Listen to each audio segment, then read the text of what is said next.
अस्सलाम वालेकुम। हम सबसे पहले वीडियो कोड रन करके देख लेते हैं कि इसका आउटपुट क्या आता है। So basically my project is Canny edge detector. If cats and dog data set को रीड कर रहे हैं और साथ उनके कैनी एजेस बना रहे हैं। सिमिलरली एक वीडियो को वो रीड कर रहे हैं और उसके भी फ्रेम्स को रीड करके उनके एजेस बना रहे हैं। ये काम सारा बिल्ड इन फंक्शन cv2.kenny से हुआ है। अब हम जो काम करेंगे वो इसके नीचे जो कोड है वो हमारे पास एल्गो को यूज़ करके ये पूरा एल्गो वही काम करे जो cv2.kenny करता है, but it is with algo, यानी मैनुअली इम्प्लीमेंट हुआ है। तो हम इसको भी रन कर लेते हैं। मीनवाइल हम स्लाइड्स की तरफ जाते हैं। My name is Arsalan Ishtiaq. I am doing this solo project 0113418213 Canny edge detector project है। प्रॉब्लम क्या थी? To detect objects in the images. Objects को डिटेक्ट करने के लिए हम एजेस का कॉन्सेप्ट यूज़ करते हैं कि अगर हम इमेजेस ऑब्जेक्ट्स के एजेस को डिटेक्ट कर लें तो हमें ऑब्जेक्ट्स पता चल जाते हैं।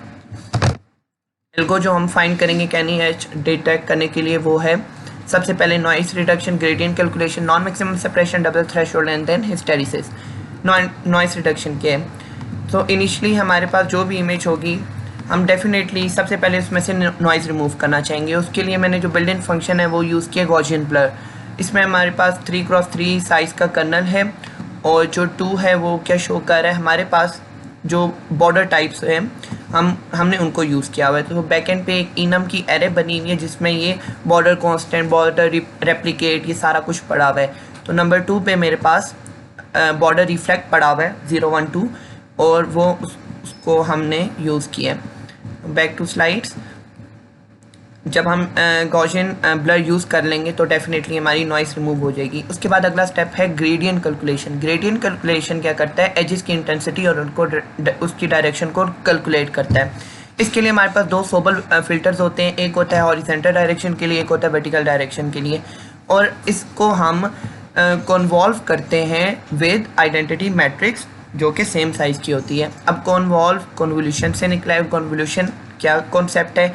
ये यहाँ पे क्यों यूज़ हुआ है? क्योंकि वो एज डिटेक्शन और नॉइस डिटेक्शन के काम आता है, इसलिए इसको हमने यहाँ यूज़ किया हुआ है।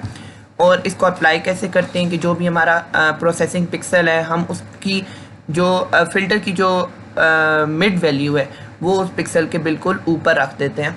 तो जो पिक्सल एडजेसेंट आ रहे होते हैं उनको मल्टीप्लाई करके ऐड कर लेते हैं। फॉर एग्जांपल 2, 5, 4, 4, 8, 2, 10 ये सारे एडजेसेंट आ रहे थे, हमने पे मल्टीप्लाई एंड प्लस सारा कुछ करके हमारे पास आंसर आया 52।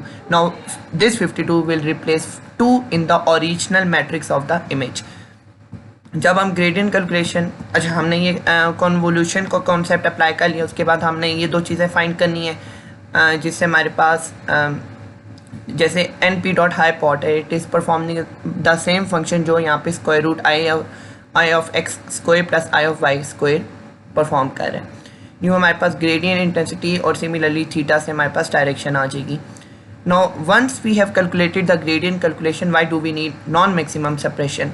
अब ग्रेडियंट कैलकुलेशन से हमारे पास जो एजेस हैं वो स्टिल थिक होते हैं, तो हमें क्या चाहिए? हमें थिन एजेस चाहिए। आपने अभी आउटपुट में देखे कि एजेस काफ़ी थिन थे, तो थिन एजेस को लाने के लिए हम यूज़ करते हैं non maximum separation. Non maximum separation में हम क्या करते हैं? कोई भी जो मैट्रिक्स होती है उसमें जितने भी पिक्सल्स होते हैं उनकी कोई ना कोई डायरेक्शन होती है, and there are 4 primary directions जो कि 0, 45, 90 एंड 135 होती है। तो हम हर पिक्सल्स पर ऑपरेशन करके डिटेक्ट कर लेंगे कि कौन सा पिक्सल कौन सी डायरेक्शन पे लाई करता है। और वो कैसे डिटेक्ट करेंगे? Here is the example. जैसे ये जो येलो एरिया है उसकी जो रेंज है वो है 0 से 22.5, इसी तरह ग्रीन की है 22.5 से 67.5। अब जो भी पिक्सल 0 से लेके 22.5 के दरमियान में लाई करता है मैं उसको 0 एंगल असाइन कर दूंगा। सिमिलरली 22.5 से लेके 67.5 के दरमियान जो पिक्सल लाई करता है उसको मैं 45 एंगल दे दूंगा। यूँ करके आपके पास जितने भी पिक्सल्स हैं उनका एंगल आप डिटर्मिन कर पाते हैं। अब हमें पता चल गया, उनकी डायरेक्शन पता चल गई कि डायरेक्शन क्या है, तो फिर क्या, उसका क्या फ़ायदा है? डायरेक्शन पता करने के बाद उस डायरेक्शन में जितने पिक्सल्स हैं उनमें सबसे स्ट्रॉन्गेस्ट पिक्सल जो है हम उसको यूज़ करते हैं, उसको कंसीडर करते हैं। तो वो कैसे होगा, अब एग्जांपल लेते हैं, जैसे 7 हमारा प्रोसेसिंग पिक्सल है, ये लाई करता है, लेट्स सपोज हमने इसका एंगल निकाला 0 डिग्री, तो इसमें जो मैक्सिमम पिक्सल है वो 7 है। तो जाहिर सी बात है 0 और -2 तो छोटे हैं, तो इसमें कोई चेंजिंग नहीं होगी। लेकिन अगर यहाँ पे 8 और 9 होता या 10 होता तो वो डेफिनेटली 7 को रिप्लेस कर लेता है यहाँ पे। तो यूँ हमारे पास स्ट्रॉन्ग पिक्सल्स हैं वो आ जाते हैं आपकी इमेज में। अब जब नॉन मैक्सिमम सेपरेशन कर ली, फिर हम आते हैं डबल थ्रेशोल्डिंग की तरफ। अब इसकी क्यों ज़रूरत है, अब जब हमने नॉन मैक्सिमम सेपरेशन अप्लाई की तो कुछ पिक्सल्स ब्राइटर हैं बहुत ज़्यादा और कुछ ब्राइटर नहीं है बिल्कुल भी। तो इस चीज़ को टैकल करने के लिए हम डबल थ्रेशोल्ड अप्लाई करते हैं। एंड एट द एंड हमें बाइनरी इमेज चाहिए, तो इट मेक्स सेंस कि आपको थ्रेशोल्ड भी अप्लाई करना है। थ्रेशोल्ड हमने अभी तक जितनी अप्लाई की है वो ग्लोबल थी या लोकल थी। लोकल में हमने जो 2 एल्गोरिथम थे, ब्लैक एंड सो ब्लैक, उसी का वेरिएंट है वो यूज़ किया था। लेकिन यहाँ पे थोड़ा सा डिफरेंट कॉन्सेप्ट ये कि 2 थ्रेशोल्ड्स को लेकर हम वैल्यूज असाइन करें। अब यहाँ पे let's suppose okay double threshold यहाँ पे हम अप्लाई करते हैं ताकि हमारे पास 3 टाइप्स के पिक्सल्स आइडेंटिफाई हो सकें, strong, weak and non relevant. Strong pixels को आइडेंटिफाई करेगा हाई थ्रेशोल्ड, वीक पिक्सल्स को आइडेंटिफाई करेगा लो थ्रेशोल्ड, और नॉन रेलिवेंट जो है उनकी बाद में बात करते हैं। जो लेट्स सपोज 255 मेरे पास मैंने हाई थ्रेशोल्ड लिया। अब जो 255 या उससे ग्रेटर होगा उसको मैं बोल दूंगा वो स्ट्रॉन्ग पिक्सल है और 1 वैल्यू असाइन कर दूंगा, और जो 0 या उससे कम होगा उसको मैं नंबर 0 असाइन कर दूंगा, यानी कि it is a weak pixel. Now what about the pixels lying between 0 and 255? तो वो हमारे पास they can be strong and they can be weak. तो वो चीज़ डिटर्मिन करने के लिए मैं जाऊँगा हिस्टेरिसिस पे। हिस्टेरिसिस क्या करता है, वीक पिक्सल्स को स्ट्रॉन्ग पिक्सल्स में कन्वर्ट कर देता है। इसका ड्राई रन देख लेते हैं। जैसे हमारे पास लेफ़्ट साइड पे ये इमेज है, अगर इस प्रोसेसिंग पिक्सल की बात की जाए तो इसके नेबर्स में या तो ऐसे पिक्सल हैं जिनकी इंटेंसिटी या तो इसके बराबर है या इससे कम है, क्योंकि ऑब्वियसली ब्लैक है उसकी इंटेंसिटी कम है। इसी तरह तो कोई चेंजिंग नहीं होगी इस पिक्सल में। तो राइट साइड पे देखें तो यहाँ पे एक नेबर में वाइट पिक्सल आ रहा है, तो वाइट की डेफिनेटली जो इंटेंसिटी है इससे ज़्यादा है, तो वो इसको रिप्लेस कर लेगा एंड पे। तो ये था पूरा CV2.Kani का काम जो कि हमने मैनुअली इम्प्लीमेंट करके दिया है। अब हम जाते हैं अपनी डेटा सेट की तरफ, जो कि मैंने one of the simplest data set जो मैंने यूज़ किया वो है Kaggle कैट्स एंड डॉग, जिसमें आपके पास कैट्स एंड डॉग्स की बेशुमार तस्वीरें पड़ी हुई हैं। मैंने उनको यूज़ किया और आप कोडिंग में कहाँ यूज़ हुआ है वो भी आप देख लें।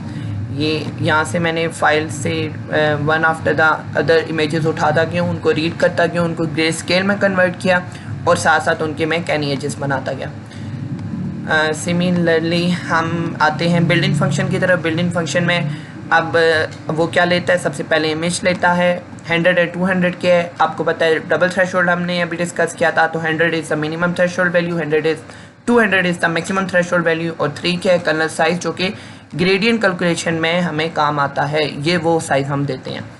अच्छा, जो कैनी एज मैंने वीडियो में यूज़ किया है वो है, आप ये वीडियो मैंने अपनी सोर्स फोल्डर से ली हुई है। इसी तरह अगर यहाँ पे आप 0 लिख देंगे तो आप का वेब कैम के सामने जो भी चीज़ होगी ये उसके भी कैनी एजेस बना देगा। सिमिलरली अच्छा, यहाँ पे इंटरेस्टिंग चीज़ है BGR to HSV। यहाँ पे मैंने कलर स्केल चेंज किया है। वो क्यों किया है, बेसिकली मैं लाइव वीडियो पे परफॉर्म कर रहा था कैनी एजेस। तो लाइव वीडियो में आपको पता है जो कलर वेरिएंसी होती है वो बहुत ज़्यादा होती है। So it is better to use HSV colour model. क्योंकि वो कलर वाइब्रेसी एंड ब्राइटनेस के अच्छे रिजल्ट्स देता है और उसके लिए ज़्यादा सूटेबल है। That's all, thank you.